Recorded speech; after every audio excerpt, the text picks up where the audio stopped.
ಬ್ಲ್ಯಾಕ್ನಲ್ಲಿ IPL ticket ಅನ್ನ ಮಾರಾಟ ಮಾಡ್ತಿರುವಂತ ಪ್ರಕರಣ ಏನಿದೆಯಲ್ಲ ಇದನ್ನ ತನಿಖೆ ಮಾಡೋದ್ರಲ್ಲಿ ಈಗ ಸಿಸಿಬಿ ಚುರುಕಾಗಿ ಕಾರ್ಯವನ್ನ ನಿರ್ವಹಿಸ್ತಾ ಇದೆ.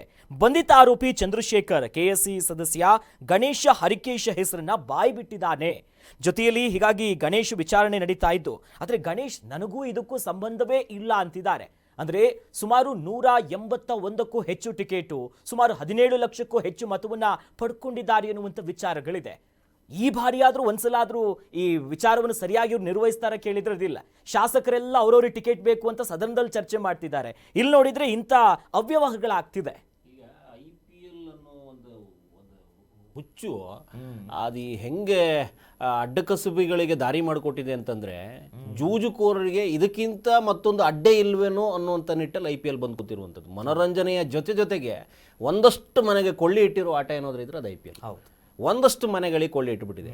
ಇವತ್ತು ಹೆಂಗೆ ಕೂತಿದೆ IPL ಅಂತಂದರೆ, ಇವರಿಗೆ ಈ ಹರಾಮಿಗಳಿಗೆ ಎಲ್ಲ ಕೆಲಸಗಳಿಗೆ ಎಲ್ಲರ ಈ ಸಮಯ ಏನಿದೆ, ಈ 2 ಮ್ಯಾಚ್ಗಳೇನೋ ದಿನ ಇಟ್ಕೋತಾರೆ, ಒಂದೊಂದು ಸರಿ 1 ಮ್ಯಾಚ್ ಇರುತ್ತೆ. ಹೌದು, ಅವರ ಜೂಜಾಟಕ್ಕೆ ಕೂತ್ಕೋಬೇಕು ಮತ್ತು ಬೇರೆ ಯಾವುದೂ ಕೆಲಸ ಇಲ್ಲ ಅನ್ನುವಂಥ ನಿಟ್ಟಲ್ಲಿ ಅವರು ಅದಕ್ಕೋಸ್ಕರನೇ ಕಾದು ಕೂತಿರ್ತಾರೆ. ಈ ಜೂಜಿಗೆ ಬಿದ್ದವು ಹೋಗ್ಬಿಟ್ಟು ಅಲ್ಲಿ ಹಳ್ಳಕ್ಕೆ ಬಿದ್ದು ಹೋಗಿರ್ತವೆ. ಇದು ಒಂದು ಕಡೆ. ಆದರೆ ಟಿಕೆಟ್ ಹಂಚಿಕೆ ವಿಚಾರದಲ್ಲಿ ಮೊದಲಿಗೆನೆ ಫಸ್ಟ್ ಮ್ಯಾಚು ಅಂದರೆ RCB ಸನ್ರೈಸರ್ಸ್ ಏನೋ ಇತ್ತು. ಹೌದು, ಆ ಮ್ಯಾಚಲ್ಲೇ QR ಕೋಡ್ ಮೂಲಕ, ಅಂದರೆ ಆನ್ಲೈನಲ್ಲಿ ಟಿಕೆಟ್ ಖರೀದಿ ಮಾಡಿ ಅಂತ ಬಿಟ್ಟು ಇವ್ರು ಏನು ಕೊಟ್ಟಿದ್ರಲ್ಲ, ಆನ್ಲೈನ್ ಟಿಕೆಟ್ ಖರೀದಿಯಲ್ಲೇ ಅವ್ಯವಹಾರ ಆಗಿದೆ ಅನ್ನುವಂಥ ನಿಟ್ಟಲ್ಲಿ ಈಗಾಗಲೇ ಸೈಬರ್ ಕ್ರೈಮಲ್ಲಿ ದಂಡುಗಟ್ಟಲೆ ಹೋಗಿ ಪ್ರಕರಣ ದಾಖಲಾಗಿ 81 ಟಿಕೆಟ್ ಅನ್ನು ಮಾರಾಟ ಮಾಡಿದ್ರಂತೆ. ಅಲ್ಲಿ ಈಗಾಗಲೇ ಒಂದಷ್ಟು ಬೇರೆ ಬೇರೆ ರೀತಿಯಲ್ಲಿ ಬೇರೆ ಬೇರೆಯವ್ರ ಮೇಲ್ಗಡೆ ಪ್ರಕರಣ ದಾಖಲಾಗಿದೆ. ಇದು ಹ್ಯಾಕ್ ಆಗಿದೆ, ಟಿಕೆಟನ್ನು ಹ್ಯಾಕ್ ಮಾಡಲಾಗಿದೆ ಅನ್ನುವಂಥ ನಿಟ್ಟಲ್ಲಿ KSCA ಅವರು ಹೇಳ್ತಾ ಇರುವಂಥದ್ದು. RCBಗೂ ಇದಕ್ಕೂ ಸಂಬಂಧ ಇಲ್ಲ, ಕ್ರೀಡಾಂಗಣ ಇದಕ್ಕೂ ಸಂಬಂಧ ಇಲ್ಲ, ಯಾರೋ ಒಬ್ಬ 3ನೇ ವ್ಯಕ್ತಿ ಕೂತು ಮಾಡಿರುವಂಥದ್ದು. ಹಾಗಾಗಿ ಎಷ್ಟು ಜನ ಟಿಕೆಟ್ ಆನ್ಲೈನಲ್ಲಿ ಮಾಡ್ಕೊಂಡು ಬಂದವರು ಅಲ್ಲಿ QR ಕೋಡನ್ನು ಸ್ಕ್ಯಾನ್ ಹಾಕದೆ ಪಾಪ ಎಲ್ಲೆಲ್ಲ ಟಿಕೆಟ್ ಹಿಡ್ಕೊಂಡು ಅಲ್ಲೂ ಗಲಾಟೆಗಳನ್ನ ಮಾಡಿ ಮನೆಗೆ ಹೋಗಿದ್ದಾರೆ. ಹೌದು, ಅವ್ರಿಗೆ ಇನ್ನೂ ಹಣ ಸಂದಾಯ ಆಗಿಲ್ಲ, ಮರುಪಾವತಿ ಆಗಲೇ ಇಲ್ಲ.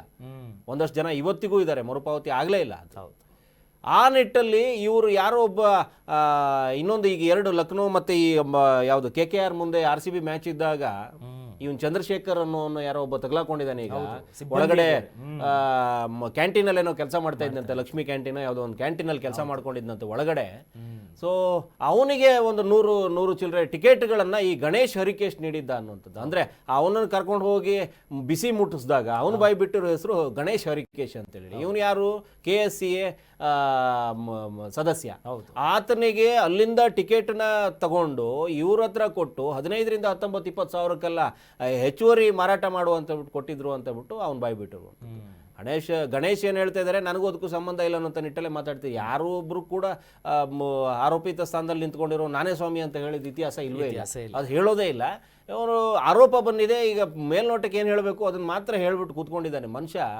ಈ ನಿಟ್ಟಲ್ಲಿ ಯೋಚನೆ ಮಾಡಿದ್ರೆ ಇವರ IPL ಹುಚ್ಚನ್ನ ಯಾವ ರೀತಿ ಇವರು ಹಣದ ಇದಕ್ಕೆ ಪರಿವರ್ತನೆ ಮಾಡ್ಕೊಂಡಿದ್ದಾರೆ ಅನ್ನೋದು ಸಾಕ್ಷಿ. ಎಷ್ಟು 19, 20, 50 ಸಾವಿರದವರೆಗೂ ಕೊಟ್ಟರು ನಮ್ಗೆ ಟಿಕೆಟ್ ಕೊಡಿ, ನಾವು ಮ್ಯಾಚಿಗೆ ಬರ್ತೀವಿ ಅನ್ನೋಂಥವ್ರು ನಿಂತ್ಕೊಂಡಿದ್ದಾಗ ಮತ್ತೆ ಇಂಥ ಹರಾಮಿಗಳು ಹುಟ್ಕೊಳ್ಳೋದೆ ಇನ್ನೆಲ್ಲ ಏನು ಹುಟ್ಕೊಳ್ಳುತ್ತೆ? ನಿಮ್ಮ ನಿರೀಕ್ಷೆಗೆ ತಕ್ಕಂತೆ ಇವ್ರು ಹುಟ್ಕೊಡ್ತಾನೆ ಇರ್ತಾರೆ.